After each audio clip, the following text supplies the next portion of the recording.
We're starting off with strong shoulder rolls to loosen any tension, and for the next minute, we will stretch, strengthen, and breathe before we continue with working from home, handling the stressors of daily life, or simply to quiet the mind and focus our energy on what we can control. Head into a deep breath in and a deep breath out. Now stretch your right arm across your body and use the left hand to gently guide it just enough to feel the pull.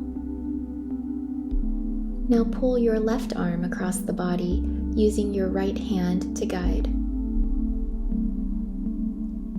Turn to your left and hold onto your chair's arms or the back to twist. Now to the right and twist.